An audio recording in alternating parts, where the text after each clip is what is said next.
Жил в деревне один парнишка, Миша на все руки мастер, и технику починить и смастерить что-то, все к нему за помощью обращались. Парень был добрый, работал на тракторе, помогал всем, кто просил, а девушки в деревне все вздыхали, да мечтали, чтобы такой жених им достался. Миша тем временем жениться не спешил, да и девушки местные ему не очень нравились. Все хотели его заманить, переспать, забеременеть, да захомутать парнишку.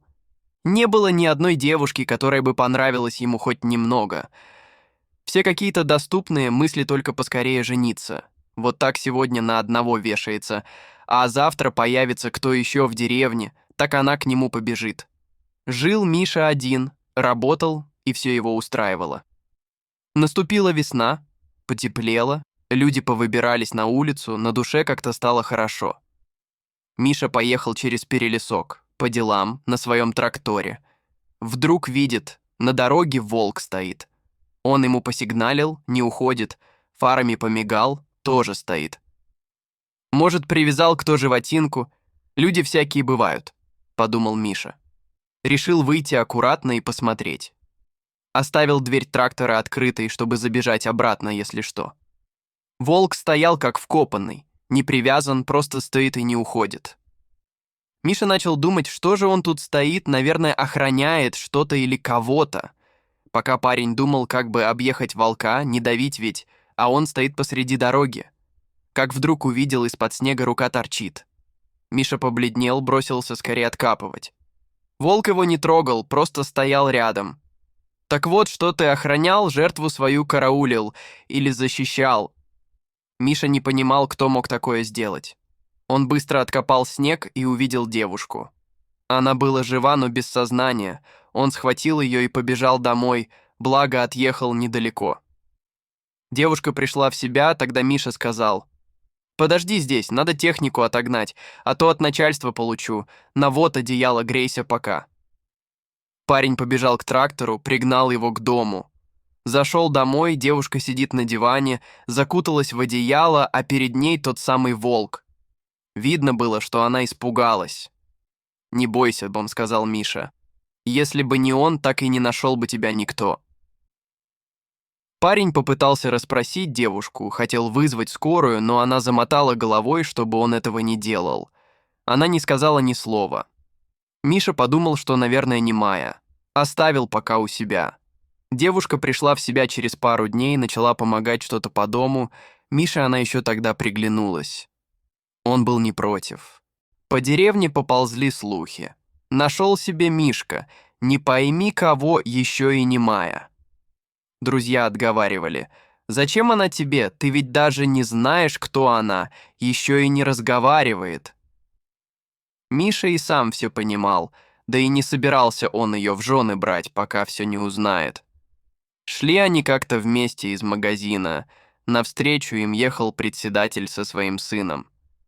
Они в деревне бывают редко, видимо, по делам заехали, как вдруг машина резко тормозит. Выскочил сын председателя и к девушке. «Анжелика, ты чё тут забыла? Ты как вообще тут оказалась?» Миша ничего не понял. «Слухи ходили, что тебя убили», — не унимался парень. Девушка не выдержала. «Да откуда ж ты взялся на мою голову?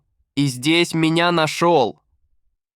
Тогда Миша вообще был шокирован. Девушка, оказывается, говорить может. «Ты притворялась все это время?» — закричал Миша. «Я не могла, иначе...» — ответила Анжелика. Сын председателя рассмеялся и говорит: «А, так ты не в курсе. Девушка эта милая, представительница древнейшей профессии. Я сам ее услугами несколько раз пользовался. Кроме этого, она еще и мужиков на деньги разводила. А потом шеф ее, сутенер, сказал, что прикопал в лесочке. Проблем, мол, от нее много, клиенты жалуются». Миша не верил своим ушам, тут же развернулся и ушел домой. Закрылся и сидел, думал о том, что только что произошло. Анжелика прибежала к его дому, умоляла простить, пустить, хотела что-то объяснить, но парень не собирался с ней иметь никаких дел. Он решил, что из-за его переборчивости судьба его так наказала и сделала подарок. в виде вот такой вот Анжелики. Тем временем девушка оббивала порог, не уходила. Однажды Миша ехал с работы домой на тракторе, так девушка чуть под колеса не бросилась. «Ты что творишь, дура?» – закричал парень. «Лучше переедь, я не смогу жить без тебя, лучше умру, в этой жизни мне больше нет места», – зарыдала Анжелика. Миша пытался ее прогнать, но она не уходила. Поднял ее молча с земли, притащил в дом.